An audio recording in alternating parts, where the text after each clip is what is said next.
Et bonsoir, comment tu vas? J'espère que vous vous portez à merveille. Oui. J'aimerais vous montrer par cette vidéo comment faire une analyse technique sur le marché Forex. Comment faire à base de ces deux outils que je vais te montrer. Comment arriver à trader, comment arriver à prédire le sens du graphique. Si c'est un buy ou si c'est un sell. D'abord, je suis sur le marché, je suis sur la paire de devises de l'or et le dollar américain. Et je suis sur le time frame de H1. Ça voudrait juste dire que toutes les bougies que vous êtes en train de voir, que ce soit verte, que ce soit rouge, ça prend 1 heure de temps avant de se faire former. Est-ce que vous voyez? Et comment arriver à prédire, comment arriver à déterminer le sens de notre graphique, le sens de notre courbe. Si ça va aller en hausse ou si ça va aller en baisse. Vous voyez.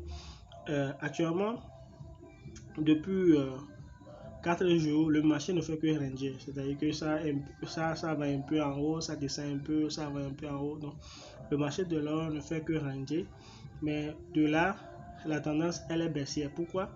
Pour déterminer une tendance baissière, c'est quand les bougies rouges les mèches des bougies rouges sont de plus en plus hautes par rapport aux mèches des bougies vertes. Est-ce que vous voyez ici?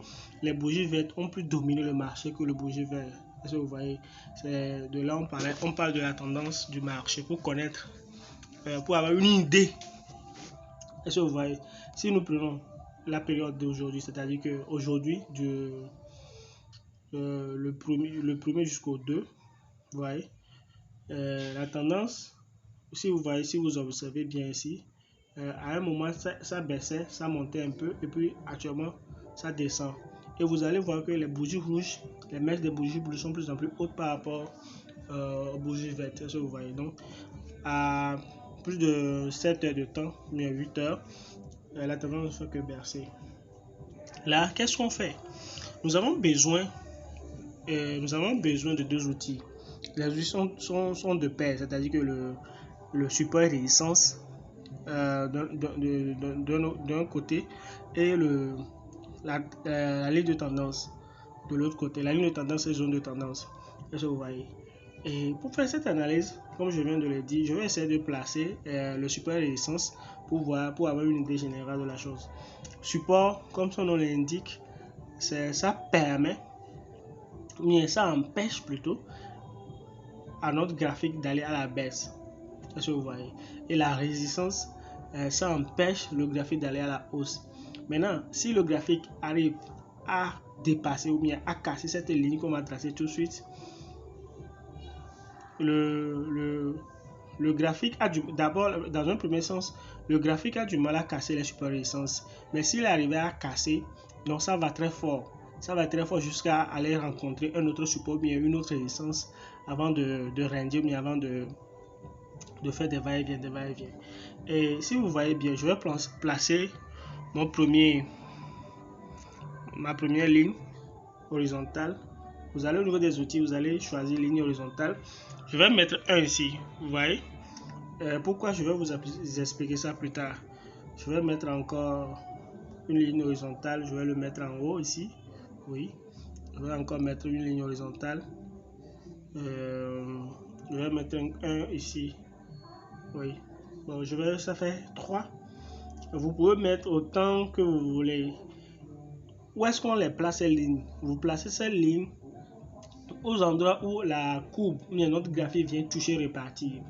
Parce que vous voyez, les endroits où notre graphique n'arrive pas à casser facilement et retourne, ça détermine notre ligne de support de résistance.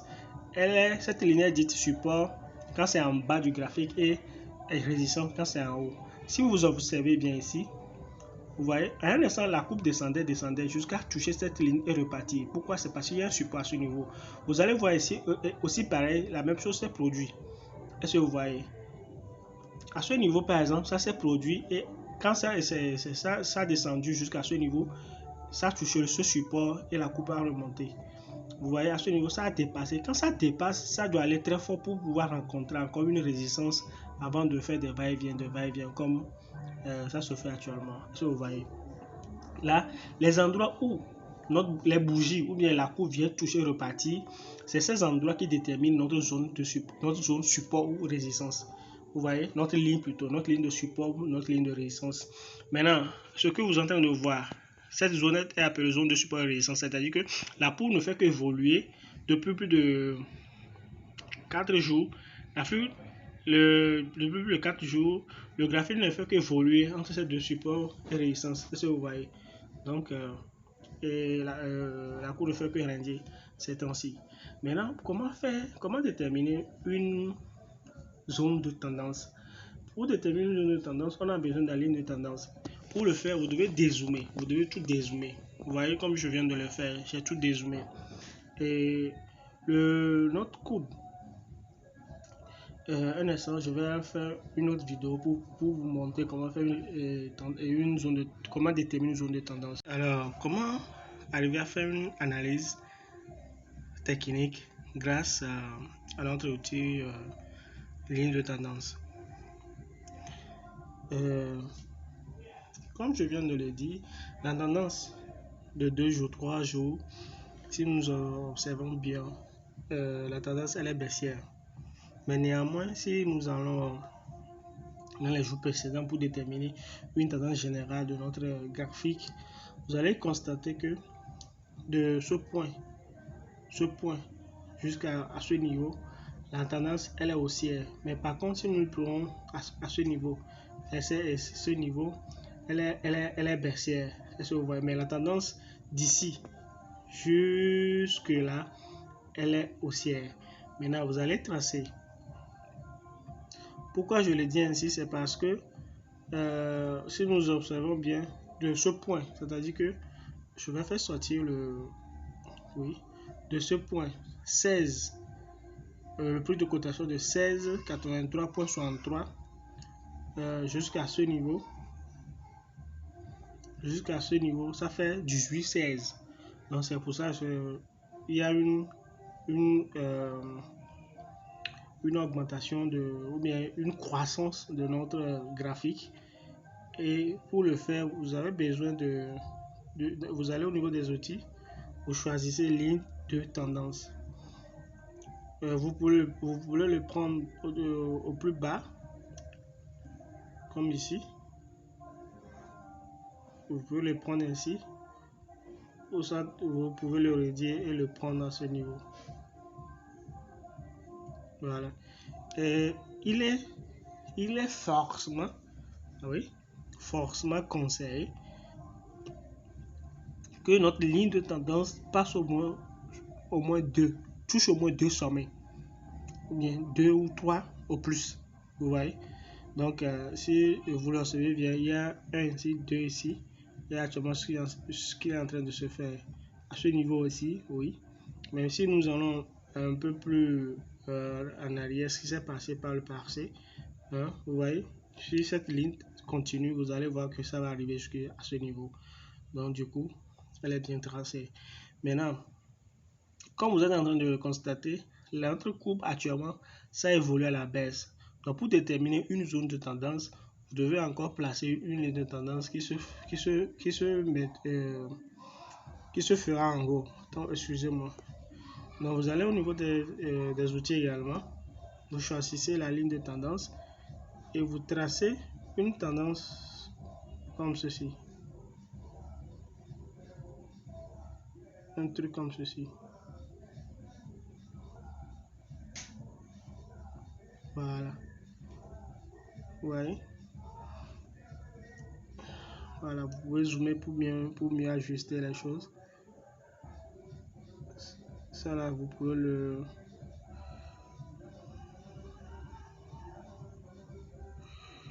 Ouais. Donc, ainsi fait, vous placez votre ligne de support, ligne de résistance. Hein? Vous placez la ligne de tendance pour déterminer. D'abord, il faut savoir si du point A au point B, quelle est l'évolution du graphique. Est-ce que le graphique est baissier ou bien est haussier? Pour déterminer cela, je vous avais déjà dit ça. Vous regardez les mèches des bougies. Si les bougies vertes ont dominé le marché, vous allez voir, si les bougies rouges qui ont dominé le marché, ça détermine la tendance du marché. Mais vous devez dézoomer pour voir jusqu'en arrière. Quelle est la tendance générale du marché? La tendance générale du marché est haussière. Mais par contre, la tendance sur ces derniers jours, elle est baissière. C'est pour cela qu'il faut une zone de tendance pour prédire. Vous voyez? Maintenant, quels sont les rôles de tout ce qu'on vient de faire? Quels sont les rôles de tout ce que je viens de placer? Et comme je viens de le dire, les supports et résistances empêchent le marché d'aller à la hausse et d'aller à la baisse. C'est-à-dire le support empêche le marché d'aller à la baisse. Donc si la courbe évolue jusqu'à juste ici, évolue jusqu'à toucher le support, vous voyez que la courbe est repartie jusqu'à casser cette résistance qui devient le support ensuite, et la courbe évolue jusqu'à toucher la résistance et repartie. Maintenant, leur rôle, c'est que empêcher la courbe d'aller à un sens. Si c'est support, empêcher la courbe d'aller à la baisse.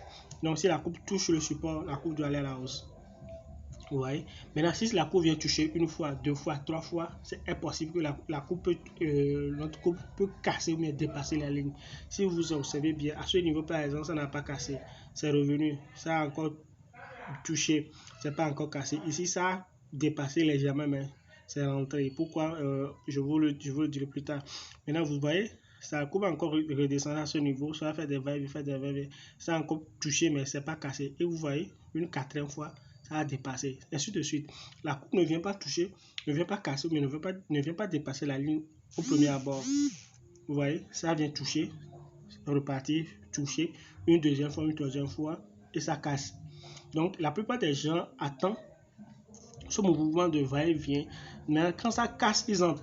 À ce niveau, par exemple, si nous étions sur le marché plutôt, et nous constatons que ça a dépassé ici, on doit entrer ici en buy et attendre à ce niveau, placer un TP à ce niveau et placer un stop loss à ce niveau. Vous voyez, donc arrivé à niveau, on serait en gain et vous sortirez en gain, hein, vous fermez votre position en gain et vous attendez. Ou soit vous pouvez placer un sell limite à ce niveau. Quand ça rentre, voilà, le sell déclenche et vous arrivez à ce niveau, vous ramassez beaucoup de pips. Donc c'est très facilement comment trader les supports et résistances. Maintenant, ce qui concerne les zones de tendance, la courbe n'évolue que sur la ligne de tendance, bien dans la zone de tendance. Vous voyez qu'à ce niveau, quand la courbe avait dépassé notre support, ça a rencontré la ligne de tendance et c'est reparti jusqu'à arriver à cette tendance. Vous allez voir que ça a rencontré cette zone, c'est redescendu, arrivé à ce niveau ici, c'est reparti. Vous voyez que la courbe, à chaque fois que la courbe casse le support, ça rencontre notre ligne de tendance et ça le renvoie. Vous voyez, arrivé à ce niveau également, ça a encore touché. Il y a le support et les résistances qui sont croisés ici et c'est reparti. Vous voyez, donc vous devez attendre que la courbe vienne toucher ces zones-là. Si ça ne casse pas, vous tradez dans le sens là. Si ça ne casse pas, vous pouvez trader le buy. Si ça ne casse pas, vous pouvez trader le sell. Arrivé à ce niveau, par exemple, la courbe n'a pas dépassé ces deux, le support et la résistance. Donc vous devez faire un buy à ce niveau et placer un TP1 ici et TP2 à ce niveau. Donc quand ici ça entre en gain, vous voyez que le TP1 sera touché et à ce niveau le TP2 sera touché. Ainsi de suite. Quand c'est arrivé à un niveau, vous faites un sell limite, hein, et vous placez un TP1 à ce niveau. Vous voyez. Et quand ça, le TP1 est touché, vous placez un buy limite et ainsi de suite. Vous tradez dans ce sens-là. Vous tradez dans ce sens et c'est très facile et ce n'est que du jeu. Et avec ces deux outils, vous êtes déjà au top. Vous êtes déjà au top pour trader. Maintenant, pour vous ajouter un de plus, voilà l'indicateur que j'utilise, RSI, c'est à ce niveau. Cet indicateur nous permet aussi de prévenir, mais de prédire ce que le graphique va faire. Si vous voyez, à chaque fois que mon RSI vient toucher la zone de buy, cette zone-là, la ligne que vous êtes en train de voir là, oui, à chaque fois que ça vient toucher cette zone, ça repart vers le sell zone. Et quand ça arrive dans le sell zone, ça redescend. Vous voyez, ça fait le mouvement de va-et-vient. Actuellement aussi, la courbe sur le RSI, c'est arrivé au niveau des supports. Donc, il y a une forte probabilité que ça va encore aller vers la hausse avant de redescendre pour toucher notre buy zone. Mais on va toutefois espérer voir ce que ça va donner. Et avec ces deux outils, vous êtes au point pour faire une bonne analyse et trader. Et je vous recommande de faire ces exercices-là en démo. Et si vous êtes bien habitué, vous pouvez aller sur le réel. Ciao, ciao. Abonnez-vous à ma page, à ma chaîne YouTube. Vous aurez plus d'astuces. Bye bye.